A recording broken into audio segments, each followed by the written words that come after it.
Queridos irmãos e irmãs, quem são estes e de onde vieram? Assim, ouvimos na primeira leitura, o livro do Apocalipse, alguém que vendo a multidão enorme de pessoas vestidas de branco, em torno do trono do Cordeiro, nesse caso, Jesus ressuscitado e glorificado, mas com sinais da paixão, e todos com vestes brancas, com palmas na mão, palmas de vitória, e todos proclamavam com voz forte: a salvação pertence ao nosso Deus, que está no seu trono, e ao Cordeiro imolado. Quem são estes? De onde vieram? E a resposta é: são aqueles que vieram da grande tribulação, lavaram e alvejaram as suas vestes no sangue do Cordeiro. Ou seja, foram purificados, redimidos, graças ao sangue do Cordeiro imolado, Jesus Cristo, na cruz, que se entregou para a salvação de todos. E estes aproveitaram, estes acolheram a salvação, por isso, felizes eles estão diante de Deus, proclamando: a salvação vem de Deus. Louvor, gratidão, adoração a Deus porque nos salvou. Hoje nós celebramos o domingo aqui no Brasil, porque em todo o mundo é dia 1º de novembro, mas no Brasil e em outros países ainda celebramos no domingo, para que o povo, todos nós, possamos participar da celebração e aproveitar da bela mensagem, do belo conteúdo desta celebração solene de todos os santos e santas de Deus. Quem são estes? Conhecemos Santo Antônio, São Francisco, São José, Santa Maria, Santos Apóstolos, Santa Teresinha, só estes. Seriam muito poucos, aqueles que a Igreja proclama santos. São muitos mais. São todos aqueles que alcançam salvação e estão com Deus. Estes são os santos que hoje nós celebramos, para lembrar que a salvação de Deus é para todos. E Deus quer salvar a todos. Como Jesus disse: eu vim para que todos tenham vida. Deus não quer que ninguém se perca, mas que todos sejam salvos. Hoje, portanto, celebramos a festa dos redimidos, dos que já estão salvos. E graças a Deus, são uma multidão imensa, que ninguém consegue contar. E diz aí, de todos os povos, tribos, nações, línguas, culturas, de todo o mundo, graças a Deus. No Evangelho, alguém pergunta a Jesus: são poucos os que se salvam? Jesus não disse se são poucos ou são muitos, mas convida a entrar pela porta estreita, porque o caminho da salvação é porta estreita, ou seja, requer escolha, requer sim decisão, muitas vezes requer sacrifício para permanecer fiéis ao caminho de Deus. Mas a resposta hoje é esta: são muitos, graças a Deus, que se salvam. Pois bem, nesse domingo, nós olhamos para a igreja do futuro. Nós somos a igreja do presente, que caminha, está a caminho. A igreja do futuro é a casa do Pai, é Jerusalém celeste, para dizer: são todos os que estão junto de Deus, desde o início da humanidade e até o último dia da existência da humanidade, os que vão se reunindo mais e mais a esta multidão imensa. Esta festa fala do sentido da nossa vida. Para que existimos? Para onde vamos?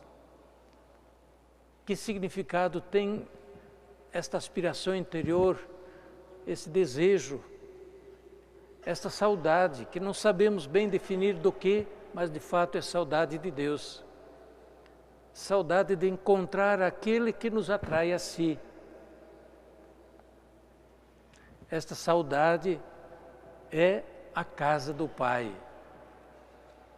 É de encontrarmos aquele que nos criou, que nos fez para si.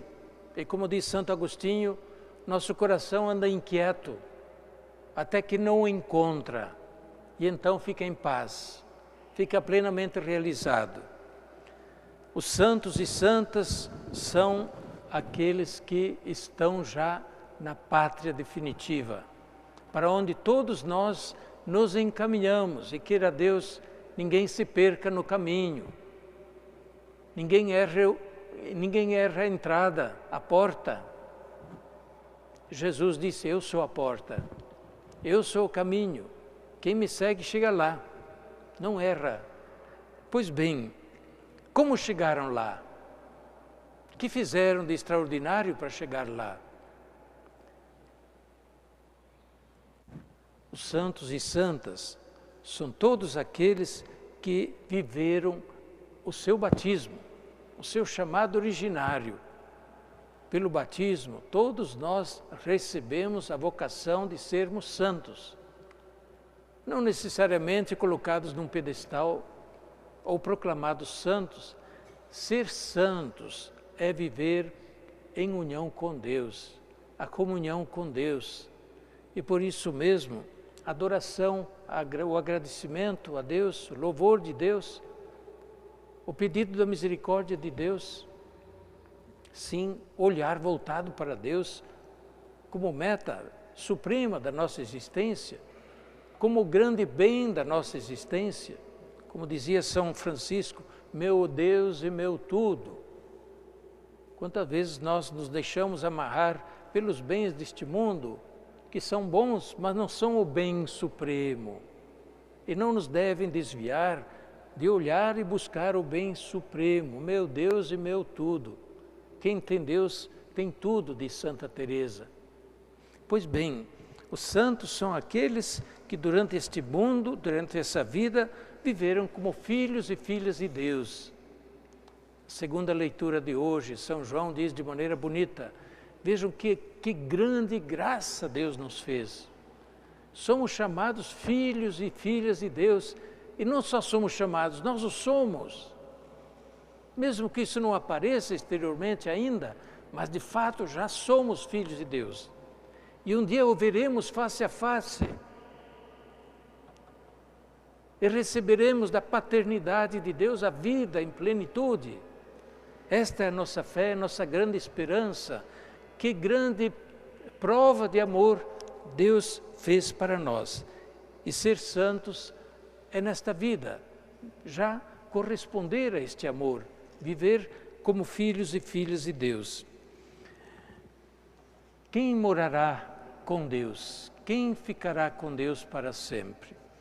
O salmo que nós cantamos dizia assim, quem subirá até o monte do Senhor? O monte do Senhor, uma figura bíblica para dizer a casa de Deus. E casa de Deus, em última análise, é o céu. Quem morará em sua casa, em sua santa habitação? Quem tem mãos puras e coração inocente, quem não dirige sua mente para o crime. Quem não dirige sua mente para o crime, para a corrupção. E aí então está indicado o caminho da lei moral, dos mandamentos. Sim, a lei moral que está inscrita na nossa consciência, mas também objetivamente nos mandamentos de Deus, nos indica o caminho do viver bem, do viver honestamente, viver como filhos e filhas de Deus dignamente. Quem morará na casa de Deus? Quem procurar viver conforme os mandamentos de Deus?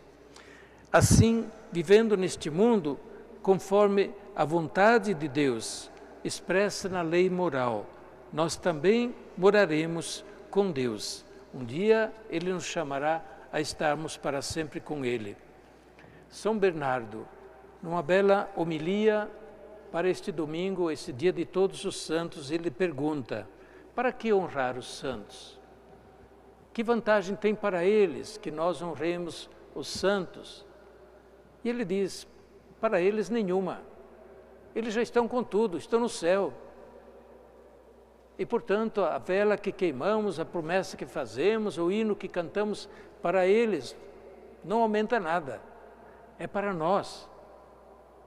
Olhando para os santos, diz São Bernardo, duas coisas acontecem. Primeiramente, olhando para eles, lembrando deles, desperta em nós o desejo de estar com eles. Desperta em nós o desejo de estar com eles. A devoção aos santos. Não é que para a gente quebrar um galhozinho, o santo vai conseguir quebrar um galho para a gente. É o desejo de estar com eles, essa é grande coisa. É como eles têm tudo, nós também queremos estar com eles para ter tudo, ter Deus, ter a felicidade plena. A devoção aos santos, portanto, é para que em nós desperte mais e mais o desejo de estar com eles. E aí, a beleza da vida dos santos, que nós devemos conhecer mais e mais, pelo menos de alguns santos, a gente ler, conhecer a vida dos santos, para também, conhecendo-a, sermos levados a imitar a vida dos santos. Segunda coisa que deve despertar em nós, olhando para os santos, diz São Bernardo, é que em nós cresça o desejo da salvação, que em nós Cristo realize o que neles realizou. Também a nós dê parte na salvação, na misericórdia de Deus. E que por isso nos ajude a sermos dignos da salvação, vivendo bem nesta vida, vivendo honestamente nesta vida, procurando em tudo seguir a vontade de Deus. Dispor-se, portanto, cada dia a viver na comunhão com Deus, a crescer no ardor, no desejo da santidade. Alguém disse um dia que o amor de Deus é como se fosse uma grande fogueira. E a fogueira, ela expande não só luz para iluminar, mas também calor. Quem se aproxima da fogueira é iluminado e aquecido. Quem se aproxima de Deus é iluminado no conhecimento das coisas de Deus e aquecido pelo amor de Deus, atraído pelo amor de Deus, por isso mesmo o desejo de santidade. Procuremos também nós, olhando para os santos e santas, deixar-nos atrair por Deus, pela sua luz, a luz do seu Evangelho e pelo seu amor misericordioso que nos salva. Assim seja.